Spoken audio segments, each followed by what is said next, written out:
Hi everyone, this is Lisa Marie from Artistry by Lisa Marie. Welcome to the studio. Remember, links to download everything are in the video description. Today I am cutting out a colorable card, which I'm going to obviously color today. Cut it, fold it. I'm showing one way to tape it down here just so it doesn't move around too much. You don't have to tape around all of the edges. You could just sort of tape the inside of the card and then the back so it doesn't move around or wiggle on you. And today I am coloring snow. Right off the bat, I am jumping into pan pastels, and I love that darker background for the sky with pastels. So it gives the pastels a nice rich sort of backing right there. It makes the color a little bit darker.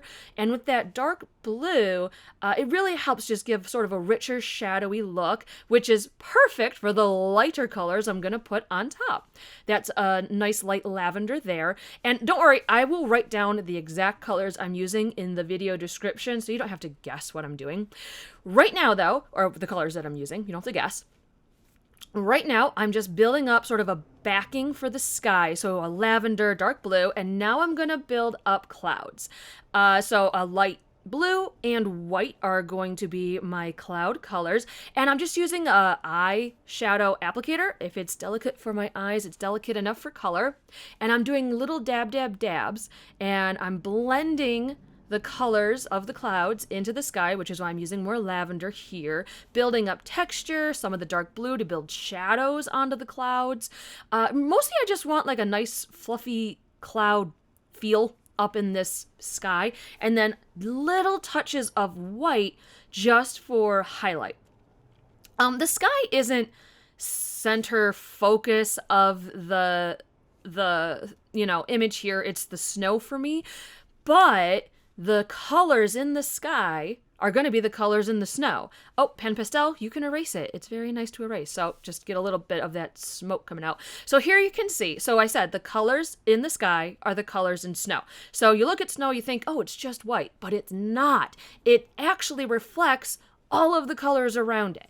And this is a fantastic example. So I'm taking the exact same colors in the sky, and I will be using them as the colors in the snow.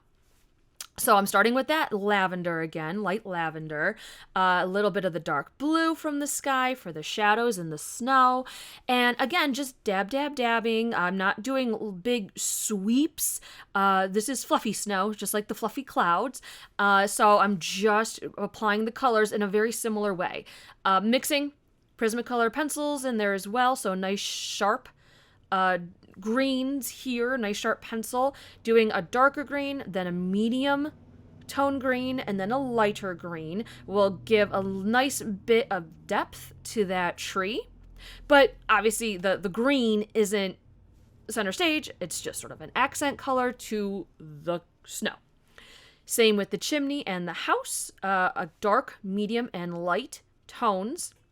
And this is where I'm really playing. So the window is glowing light. So I have a dark, medium, and light for the colors of the window, dark, medium, and light yellows. And now you see them in the snow. I'm putting the yellow from the light of the window right on the snow near and around the window. And again, it just plays into the whole snow is just a reflection of the lighting and coloring around it. So that warm glow coming from the window is shining onto the snow. Very quick, very easy, very fun. I love doing that effect. Next, I'm gonna just tackle this dog real quick. Dog is grayscale, and I've been saying it already several times. Grayscale, dark, medium, and light. So grayscale is as easy as 1, 2, 3. One dark color, one medium color, and one light color. In that bow, I have one dark, one medium, and one light shades of red. In the dog, I'm with the fur, I have a dark, medium, and light brown. I'm pushing that a little bit here with a darker blue also, just to push those shadows, make the dog look a little more crisp. But there's the dark brown, and because dogs are fur, the texture is different than, the snow and the fluffy clouds. So before I was dabbing. Now I'm doing fine little strokes of color in the direction that the fur is growing. So lines of fur, lines of hair, just put them down in the direction the hair is going, and that's how you create a nice sort of fur texture.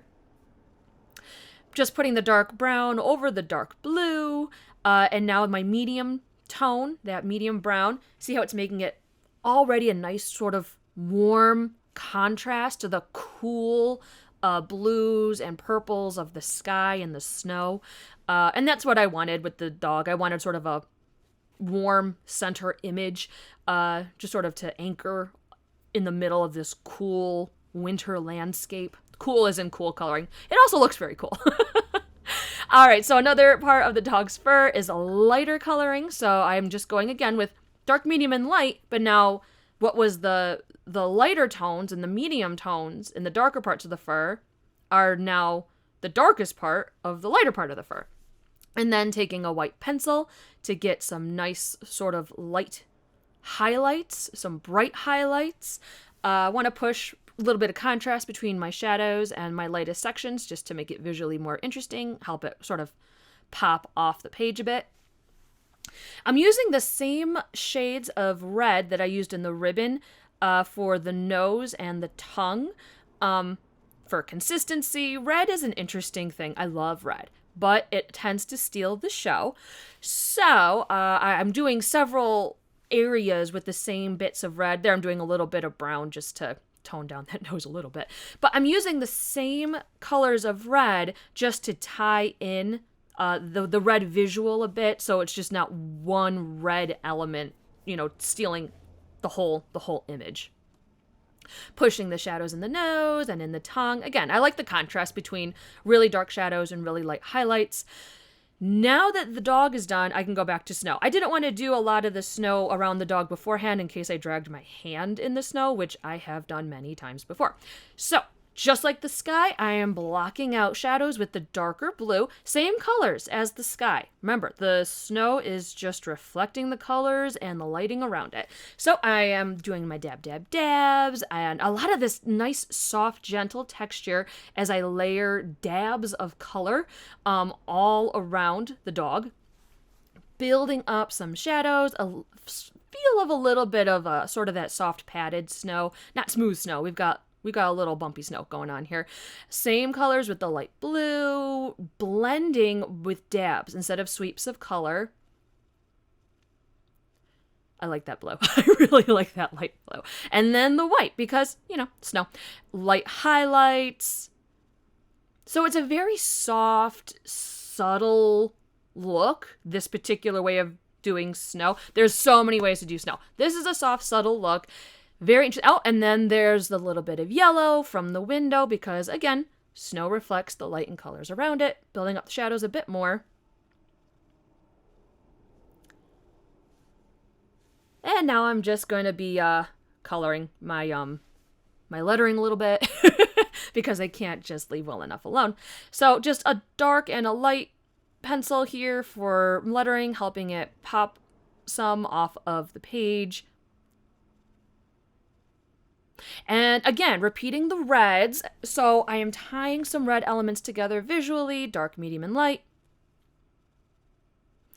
And then I'm going to untape so you can see the whole final image. That's it for today. Thank you for joining me in the studio. Remember to subscribe to my channel so you don't miss the next video, and stay creative. Bye!